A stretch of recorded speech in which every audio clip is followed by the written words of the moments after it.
One of the themes that is or has been emerging in the conversations that I've been having is this theme of healing the rift between self and other. And I think that is something that runs through a vast majority of my videos, which are seemingly all over the place and with disparate topics and people and ideas and philosophies and religious Christian Orthodox ideas. But this through line is what is the nature of the self in relation to the other. Now, this term other is, we can take a psychoanalytic description of it. It doesn't just mean one other person. It means kind of the panoply of groups and individuals up and down the chain, right? So the other can be a family member, or it could be the family as a whole. It can be a friend or a group of friends or a neighborhood, your neighbors.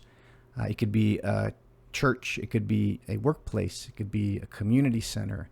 It could be the community as a whole. So you see that it's this fractal way of describing the relationship between the self and the world, and between the self and persons.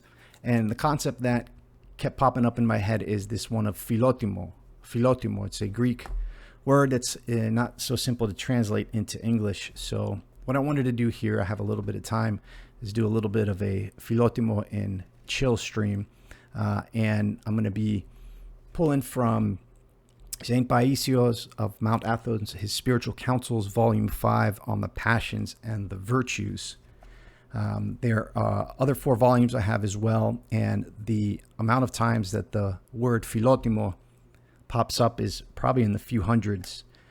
So what I've done, and I did this a couple months ago, I'm not really sure why, I've book darted each place Philotimo is brought up in the text, and what we're going to do here is dart in at each level in this volume and see if a proper definition of Philotimo can emerge using this dialogue. So this book is written in question and answer form, and St. Paisios is talking with his spiritual children. So this is very straightforward language. It's not abstract whatsoever, yet it's very complex in terms of its ability to, and kind of the shock of it as well. Some of it is just, it's both shocking, awesome, and beautiful. You'll see here. So there is a place here where he gives a definition, or the author, the definition according to Elder Paisios of Philotimo is kind of explicitly stated, which we'll get into here. I was thinking of Philotimo as an antidote to Philaftia. Philaftia is this self-love, this narcissism that is at the center of the human subject, according to psychoanalysis. I think that's right. And, but I haven't heard a good definition or a good explication or explication of the term Philotimo in any other real way. So let's see how this goes here. So in the preface, that's the first spot where it comes up. So I'm just going to go into this paragraph here. The elder emphasized that divine grace ceases to be active in one who is enslaved to his passions. For this reason, when someone would confide in him of being a victim to a particular passion, he would say, "Be careful, because you are dispelling the grace of God." And when we asked him how one can acquire the grace of God, or how one can become akin to God, sometimes he'd say with humility, sometimes with love and a noble spirit, other times with sacrifice and Philotimo. So there is a footnote. Philotimo, according to Elder Paisios, is the spontaneous, self-sacrificing love shown by humble people, from whom every trace of self has been filtered out, full of gratitude towards God and their fellow man. Philotimo comes from a deep, abiding connection with God, so that one is constantly moved to do and seek that which is good, right, and honorable. Out of spiritual sensitivity, such people try to repay the slightest good that others do for them. So that is the definition. Let me know what you think. And is it possible to cultivate Philotimo without a relationship with God? And how can we think of that in terms of perspective, from a psychoanalytic perspective. He has a definition here, another footnote for good restlessness. Good restlessness. Positive or good restlessness is the good concern and anguish for the good fight. The person struggles, observes himself, recognizes what obstructs his spiritual progress, expresses concern, asks for help, and does spiritual work. A footnote for self-love. He says the first part of the passions unit refers to self-love as the mother of passions, since all the passions, those of the body, such as gluttony, fondness for sensual pleasure, as well as those of the soul, such as pride and envy, originate from self-love. That's the Philotimo. And he has a footnote here. Self-love is an impassioned, mindless love for one's body. A man dominated by self-love is dominated by all the passions. Interesting. So self-love is an impassioned, mindless love for one's body. I think he doesn't just mean the physical body here. I think that's also obviously in terms of one's reputation, one's kind of mental body as well, right?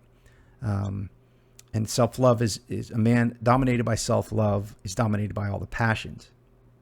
Now the passions are not bad things. They start as a lot of times as good things, but when through pride and this self-love, we develop addictions to these passions through our investing our desire in inappropriate ways, in a sense. So let's see if there's anything else here.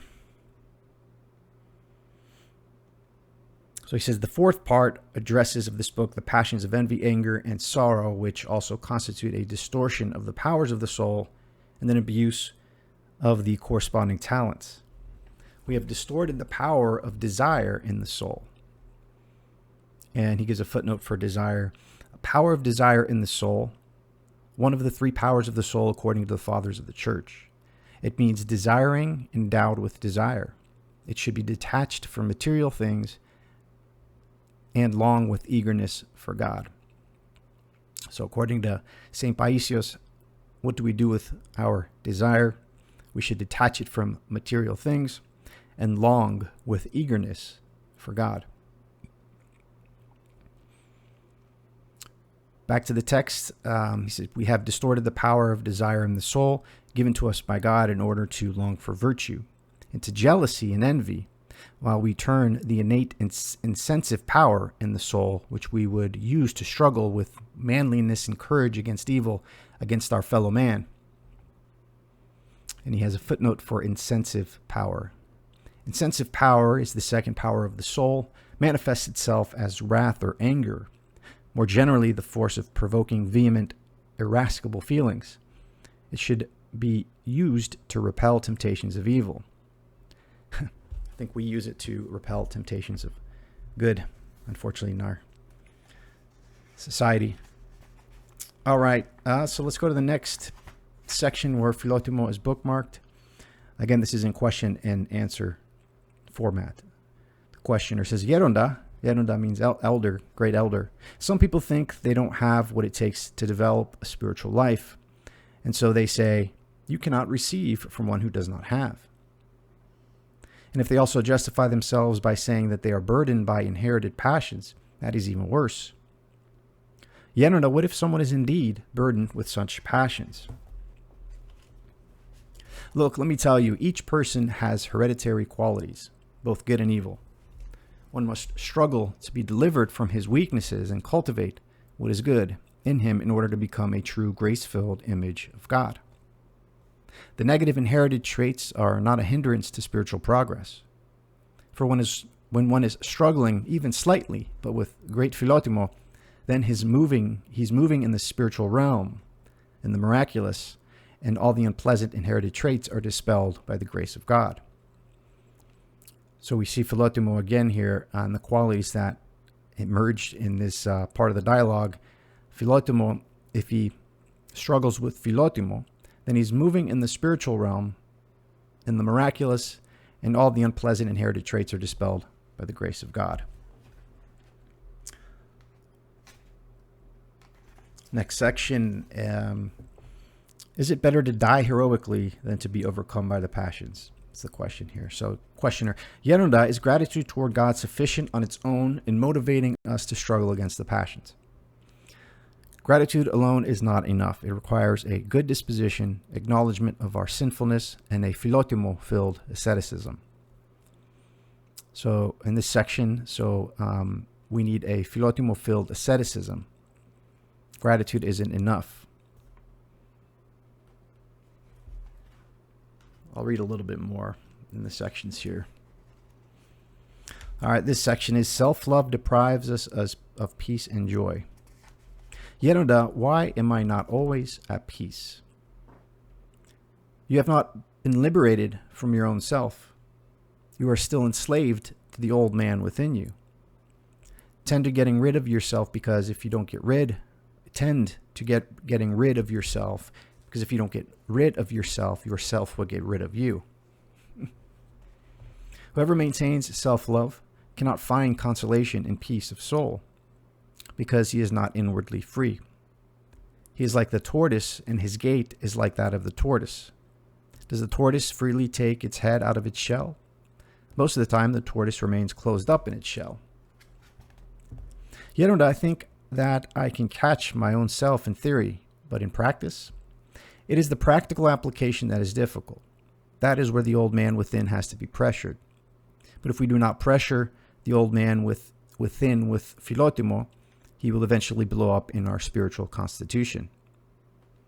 So, all right, Philotimo here is a pressure that we put on the old man, which is the old self and the riddled with passions, the old man. All right, let me see here. Next question is, Yarunda, what is hell like? What is hell like? I will tell you a story I have heard. Once there was a simple man who kept asking God to reveal to him what paradise and hell was like. Well, one night while he was asleep, he heard a voice calling him, "Come, I will show you hell." He then found himself in a room where many people were sitting around a table, in the middle of which was a pot full of food. Yet all of them were hungry because they could not eat. Each held a very long spoon with which they took food out of the pot, but were not able to reach their mouths. And so some complained, others shouted, while others cried.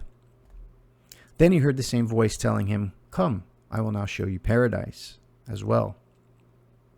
He then found himself in another room where many people were sitting around a table, like the previous one. And again, there was a pot of food in the middle of it, and the people had the same long spoons. All of them, however, were all well fed and happy, because each person would take food from the pot with his spoon and feed the person next to him. Do you now understand how you too, from this earthly life forward, can live the life of paradise? Whoever does what is good rejoices, for he is rewarded with divine consolation. Whoever does what is evil suffers, turning his earthly paradise into an earthly hell. Do you have love and goodwill? Then you are an angel, and wherever you go or stand, you bring paradise with you. Do you have passions and evil will? Then you have the devil within you, and wherever you go or stand, you bring hell with you. It is from this earthly life that we begin living either in paradise or in hell. That last part reminded me of the kind of vibes, right? That person, it kind of gives me strange vibes. Or, also when you go into a room, let's say if your parents just fight it as a kid, or even if there was a fight that just happened in the room, you go into it, you can kind of feel the tension, you can feel the negative energy. That's kind of what came up for me here. And I think I lost my place here. His description of hell, the story that he told, that hell is like a room full of people with a pot full of food in the middle of the table, and angry people because they have spoons that are too long to feed themselves. But instead of it occurring to them, or them taking the opportunity to get fat and happy with all of the people that they're with, that they chose to continue to feed themselves and futility. So paradise is akin to having all the food in the middle of the table and feeding others. I think it's important to make the distinction, right? That it can't be the government, it can't be the ruler of the household that forces one to feed others. That is, I think, it's something that's different, because I think this can be read or thought about through a kind of terms of socialism, or in terms of something like that. And I think the real distinction is whether the impulse to do good to others, comes from within or from without. I think it's easy to slip into thinking that it would be just good if it came from without and came from the government, or from whatever it may be. And I think that might be the case to some extent and at some level of development. But I think that's where we run into, good intentions being paving the road to hell. All right, so sorry about the rant there. Let's go to the next one here. The pursuit of praise is the section. Yet I am often overtaken by a sense of injury. What's your complaint? Well, I say to myself, why do they not acknowledge my efforts and behave like that to me? When one does something with humility and love and is not acknowledged, he may feel it as a grievance. This is only human. Not that it is correct, of course, but then at least one can claim extenuating circumstances. But when one demands recognition, this itself is very grave. It means that the person is filled with egoism, rights, a sense of entitlement, and love of approval by others. So the term rights has a footnote. The term rights in the monastic life denotes the tendency of the monastic to justify himself with the expectation of satisfying an egocentric desire he has. Try to behave with humility. Whatever you do, you should do with Philotimo, for Christ, and not for vainglory and pursuit of praise in order to hear bravo from fellow men. When one does not seek the bravo of others, but works only for God, then he is rewarded by God, both in his life and with an abundance of his grace, and in the other life with the gifts of paradise. Yerunda our Philotimo contain the pursuit of praise. Maybe the devil, who wants to infect everything, is mixing our small Philotimo with the pursuit of others' praise. In other words, a person may have a little Philotimo, but if he is not careful, a desire for others' praise sneaks in, and then everything he who does in vain, like he's drawing water from a well with a leaky pail.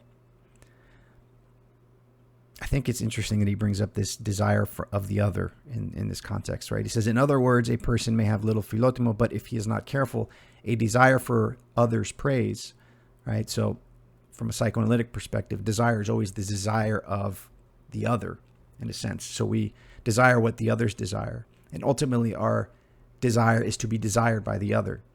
And I think this Philotimo here, again, is short-circuiting this process. Again, he says, a person may have a little Philotimo, but if he's not careful, a desire for others' praise sneaks in, and then everything he does is in vain, like he's drawing water from a well with a leaky pail. But if one becomes aware that whatever he does out of a desire to be praised by others is infected, then he will no longer have an appetite for doing something for the sake of showing off. He won't have eyes to see if others are admiring him, nor ears to hear what they're saying about him.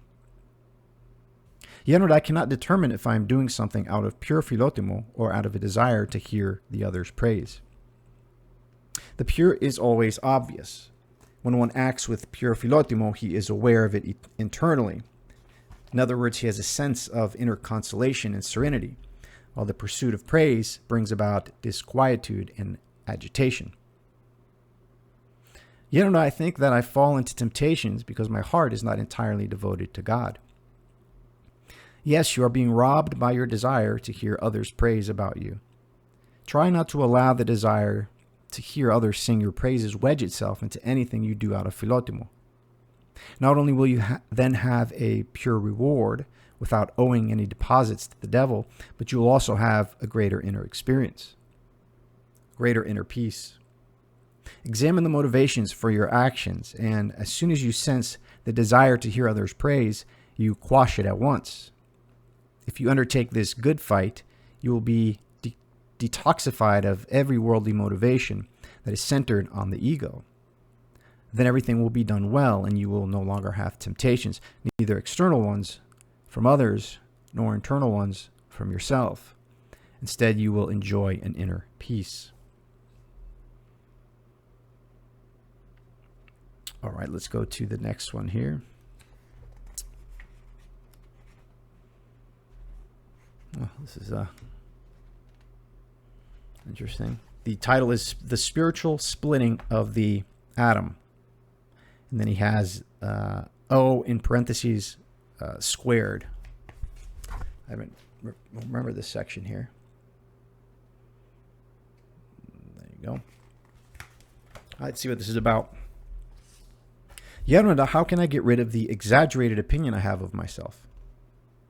If you look within and come to know your own self, you will see so much ugliness that you will be repulsed. If a person does not come to know himself in order to be humbled naturally, then for him humility cannot become a state of being that will secure divine grace within himself. Then the devil becomes capable of destroying all the years of his life, even if God should give him the many years of Methuselah. Playing that game of foolish nonsense, wherein the devil will start off by giving him the prideful thought that he is someone significant, followed by the humble thought that he is insignificant. In this way, the devil scores a point, and then the person scores a point, and back and forth it goes, forever. I noticed, Yeronda, that all the sisters have surpassed me in virtue, even the younger ones. Since you have not humbled yourself, you have been humbled by others. Do you know what they do when they want to launch a rocket into outer space? They start counting backwards. 10, 9, 8, 7, 1, 0. As soon as they come to 0, the rocket takes off. Now that you have come down to 0, you will also be launched and go very far. Didn't you study physics? Yes, Yeronda.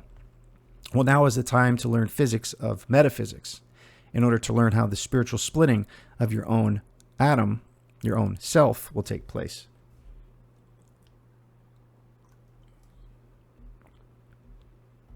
How will it happen, Yeronda? When you concern yourself with your own atomo, entity, in parentheses. So when you concern yourself with your own entity and come to know yourself, you will be humbled. And that is when the spiritual splitting of your atomo with O in parentheses will take place. Spiritual will be released, and you will be launched into outer space. This is the only way to enter the spiritual orbit. Otherwise, you will remain in the worldly orbit. There is no benefit in researching the whole world if you haven't researched your own inner world. If one can first know his own inner mind, that is, his own self, his own atomo, entity, afterwards it will be easier to know not only the whole world, but outer space as well.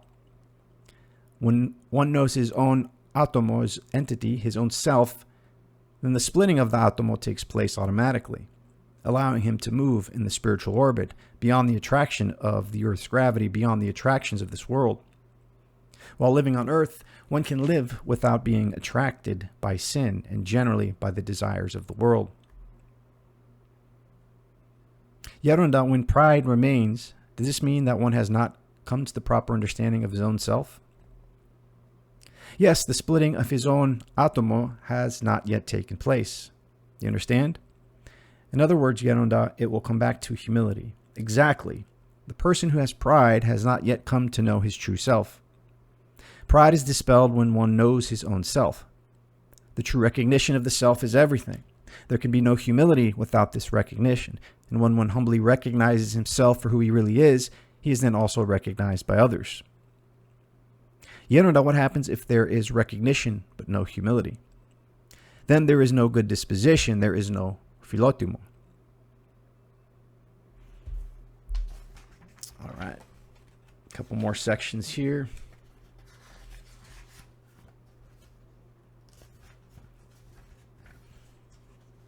Chapter 3 is Soul Raising Sorrow. That's what it's entitled. All right, we'll start from the beginning here. So joy is from Christ, sorrow is from the devil. Yet I worry a lot these days. Why do you worry? Have your ships sunk? Where did you sail them that they would sink? In the Atlantic? Do people take ships out into the ocean in such weather? How many of them sunk? Yet all of them sunk. Well, then now you have no possessions and can become a good nun. Why don't you glorify God constantly? What are you lacking? I can understand how one may be saddened that he has distanced himself from Christ, but I can understand how one who is so close to Christ can be sad, because even if he does have pain, his pain is sweetened by Christ. As I have realized, poison cannot subsist in people, because if they bring the poison into contact with Christ, it turns into sweet syrup. If one carries poison within, it means that he does not bring his problems to Christ. Joy is from Christ. Sorrows from the devil.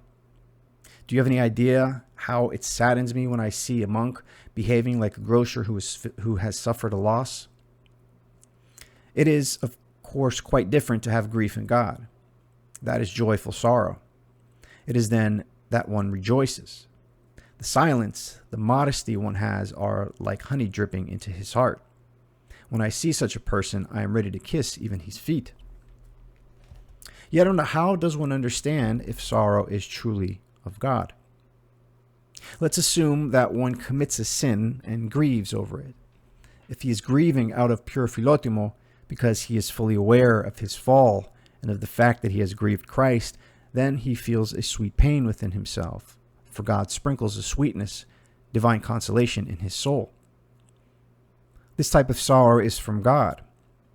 However, when one feels constant sorrow along with anxiety and despair, he must understand that this sorrow is not from God.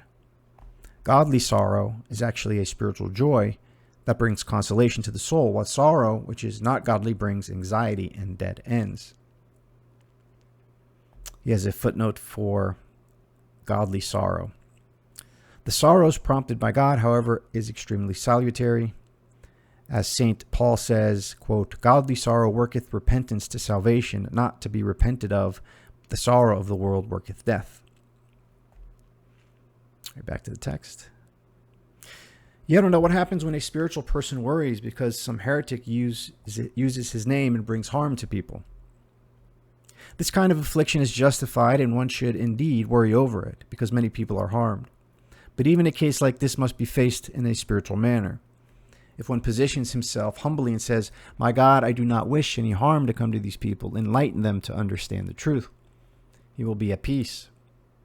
However, if he begins antagonizing or agonizing over it and saying, "What am I to do? What am I to do? They are using my name and souls are being destroyed," and so forth, he will have no peace.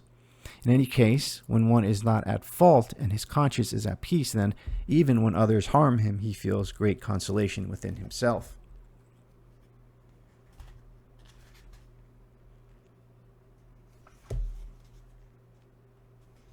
All right, the section is glorifying God is the antidote to sadness.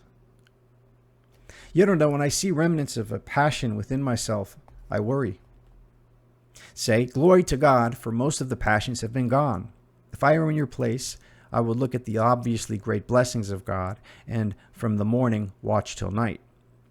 I would chant the "Glory to you, O God." If you wish to live a life of paradise from this life, you too must see the benefactions and rich gifts that God gives you and begin chanting the "Glory to you, O God."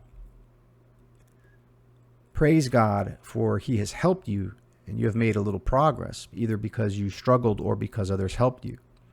When one says "Glory to you, O God," God helps, because gratitude, together with a humble frame of mind and a struggle full of Philotimo, steadily draws heavenly powers and divine blessings.